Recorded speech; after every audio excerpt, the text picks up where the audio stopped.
Hi team. So today I want to talk about the more mindset. Have you ever felt like no matter how much you achieve, no matter what you buy, or how much you progress in life, it's never quite enough?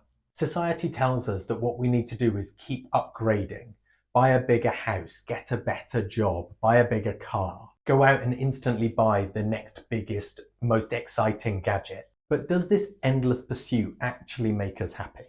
Or are we just chasing an illusion?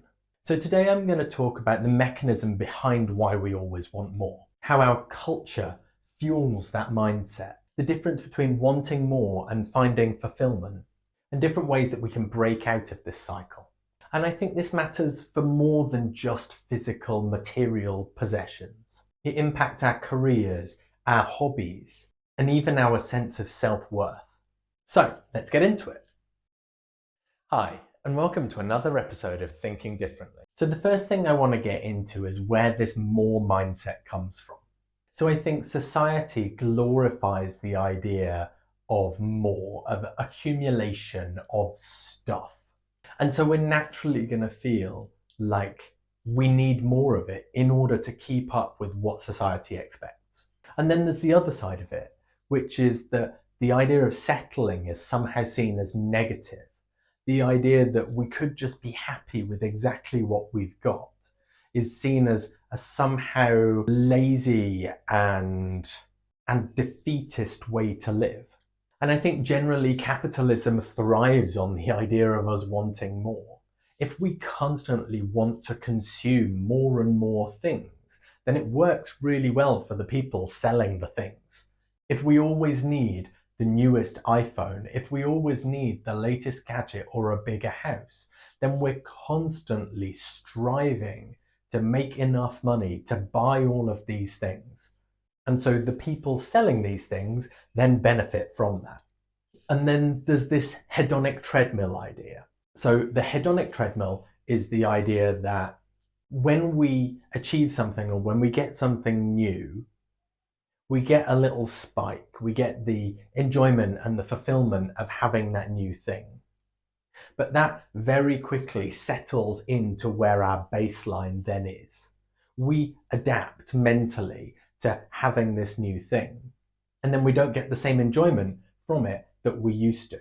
And so basically this idea is that we are never always happy with the new thing. It just becomes our normal and we lose the spark and the excitement from that. And I've got a super example of this that Laura, my wife, and I had recently, where we really wanted a new Hoover. The old Hoover was dying and we decided that we were going to try and buy ourselves a really good handheld Dyson. And so we did all of the research, we looked at all of the different models, we got really excited about upgrading to a version 10 or a version 15 and all of these extra things that the version 15 would give us. And I'll admit that it's a really cool Hoover. It's got a laser, it shows up the dust on the floor, and it's amazing. But after about 3 or 4 weeks of using the Hoover, what we realized is it's just a Hoover. Yes, it's very slightly easier to use than the last Hoover, but that's all it is. It's just a Hoover. It didn't make our lives substantially better in any material way. It makes them very slightly easier, but the value of that Hoover, the amount of money we spent on it compared to the overall benefit that we got from that was really short lasting, because again, it just became the norm. It became the Hoover that we use, and that's it. And then the other thing is the difference between the scarcity and the abundance mindset. So I know I've talked about this before, but the scarcity mindset, or the idea that there is a finite amount of resources and therefore everybody needs to fight over those resources, versus the abundance mindset, which is that there's enough for everybody and we should be gracious and generous with everything because we're never going to run out. There is always enough of everything that we really need for everybody to have their fill. And the way that this plays out in this more mindset is that it feeds this scarcity narrative. It feeds this idea that what we need to do is hoard all of these things, get as many of the things as we can, because there's a finite amount of it, and therefore we need to get our amount because otherwise other people will take it. And while that might be true for some material things, overall, it's probably not. There is probably enough of the things that we really need in the world for everybody to have as much as they need, if our values are aligned and we're actually going after the right things. And then there's all of the hidden ways, the sneaky ways that this more mindset slips into our consciousness and alters the way that we behave. So careers and success within your career is one. It's always about striving for the next promotion, striving for a better job title, striving for more money. And while I think it's really important that people are paid what they're worth, and so as your skill level goes up, you should be paid more because you're more valuable to the company. The idea that more money or a better job title or more respect would give you the satisfaction that you were actually looking for is probably a flawed notion. And as per my episode on control, it puts the illusion of control into place. It puts the idea that we are creating value around something that is outside of our control. So whether we get a promotion, whether we get more money, is only likely to be semi-correlated with how good we are. It might be about how much your boss likes you. It might be about how well the company has done overall. But that's not the way that we see it. We want more. And so we think that that's our target, that's our goal. And so we're giving over the control of those things to external factors. And then we also do this with hobbies and personal growth. There's this idea that we have to constantly be getting better at something, regardless of what that thing is. So say you enjoy playing tennis and you go and play tennis all of the time. You will naturally probably get better over time. But as soon as we put that idea that we have to get better on that thing, the idea that we're not progressing and therefore not as good if we just want to play it for fun and we don't want to improve all of the time. And I think sometimes that can really damage our enjoyment of the hobbies. If we're constantly striving to be better at a certain thing, if we're constantly driven by this idea of more, then we can lose the passion and the enjoyment that we had in the thing to begin with. And it even impacts self-worth. There's this idea that comes up all of the time, which is that I'll be better once I.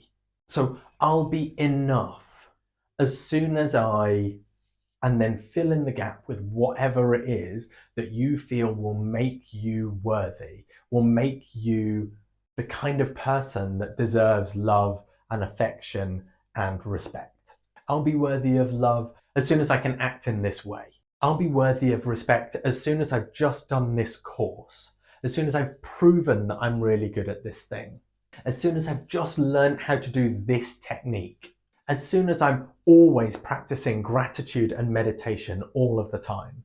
And what this does is it takes the actions of gratitude and meditation and it turns them into a to-do list.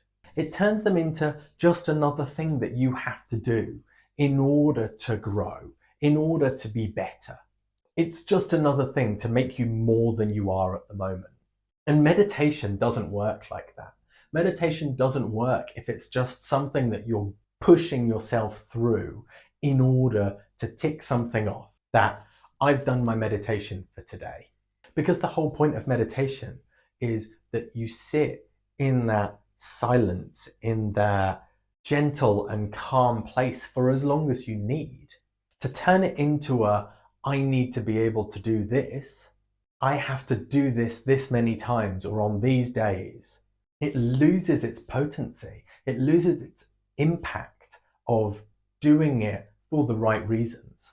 And so is the counter argument minimalism? Is the counter argument The idea that we should just get rid of all of our possessions and we should live very simply. And I don't know, I'm not a minimalist, but I would question whether or not these people genuinely want less out of life, or whether they're restricting themselves in order to fulfill a role or fulfill a label.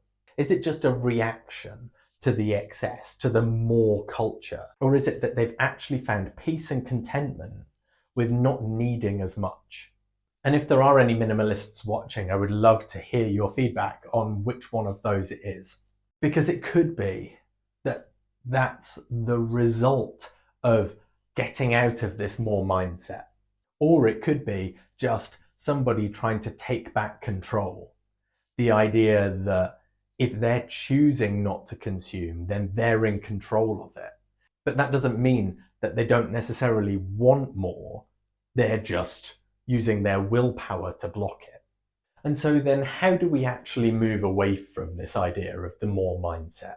Well, we could focus more on experiences rather than possessions. Shared experiences are actually a way of enjoying your life in the moment. And as long as we don't approach those with a more mindset, as long as we don't approach those with, I need to go on the best trip of my life, I need to go on the biggest, most expensive holiday because the holiday that I went on last year was so good that this year it has to be even better, then I think we could definitely move out of, especially some of the material ideas of wanting more.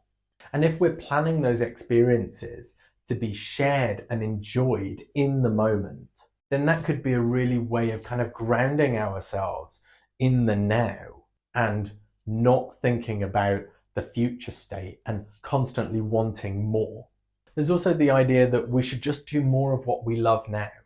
Do the things that make you happy in the moment, in the now, to enrich your life right now, rather than waiting for a future state, rather than waiting until the time's right.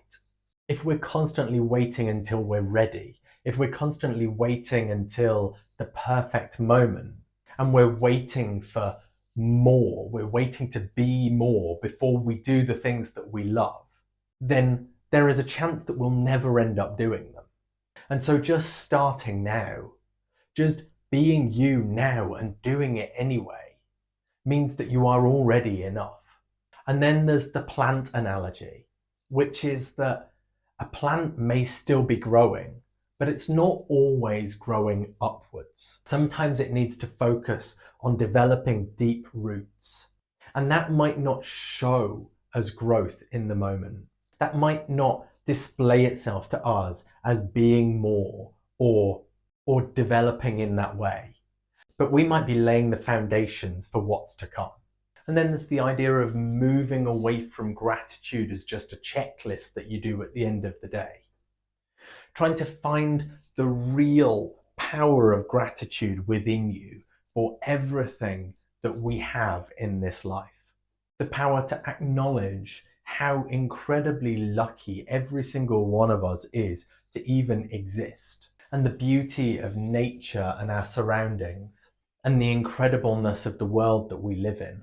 When I go for a walk in the woods, I'm never thinking to myself, oh, I just wish there were a few more trees, or I wish there was a little more footpath. I'm just there in nature, in the moment, and that's incredibly powerful for me in terms of grounding and understanding that the moment right now is really important. And then there's the other idea of social detoxing. So this is the idea that a lot of our more culture, a lot of our drive for wanting more is driven by comparison, is driven by the idea that we have to have this because somebody else has it. So removing ourselves from social media, removing ourselves from that culture where we see what everybody else has and we compare ourselves to it, can be really beneficial in terms of moving away from this more mindset. And I'm currently listening to the book, The Power of Now, which is really making me reframe the idea of self-worth. So the way that I see it is that there are two paths. There is one path where we don't think that we're good enough right now, and we think that this next thing on the ladder will bring that satisfaction, will bring that belief that we're enough, that the person that we are is the person that we want to be. And every step of that ladder, we will continue to think that the next step is the one that will give us that satisfaction. But in reality, there's another path. There's this one, which is just us right now being who we are and accepting that this person, as it is already enough, is already everything that it needs to be, that it will ever be. And by doing that, it creates this idea that if we are already enough, then we don't need something else to show us that. And I think this is really critical when it comes to doing anything new. I always feel like I'll wait until I have the proof of this thing, and then that will make it better. That will make me believe it. But in reality, the proof is only going to come once I already believe it. I'm never going to be able to wait for proof of my own self-worth in order to change my self-worth. I have to believe it first, and then my thought patterns will change. And most of wanting more comes down to future planning, comes down to the idea that you are trying to get to a place in the future where you will feel a different way, that you will have enough, that you will have exactly what you want. And so it creates this idea of delaying everything, delaying your gratification, delaying your happiness for a future state. But we never get to a future state, because the only life that we live, the only actual experience, which is not our imagination, is right this second. Anything that is memory is our brain right now imagining and remembering that thing. Anything which is in the future is our imagination of what that might be like. It's not the reality. The only reality is right in this very moment. And so putting these things off for a future state means we're never going to get there, because we will never be in a future state. We're only ever in now. And so I think in conclusion, this more mindset is definitely deeply ingrained within all of us. It's driven by society and societal expectations. It's created by a pressure to never settle, that we always need that little bit more in order to be happy or successful or enjoy life. But I think real fulfillment will come from aligning ourselves with our values and our beliefs and enjoying every moment as it is right now, rather than waiting for a future state where we're allowed to be happy. And so I'd really love to hear your thoughts and ideas on where you feel you might be driven by this more mindset, where you've had experiences where you've really wanted the thing, and then when you got the thing, you realized how empty and worthless it was.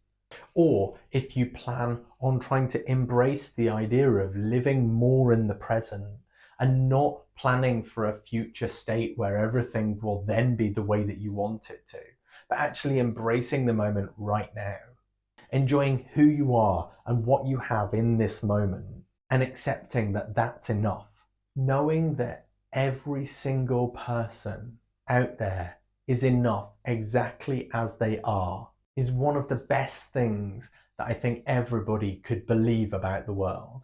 And that goes for believing it about ourselves as well. And with that, I'll sign off for today. Thanks very much for listening, and I'll speak to you on the next one. Take care.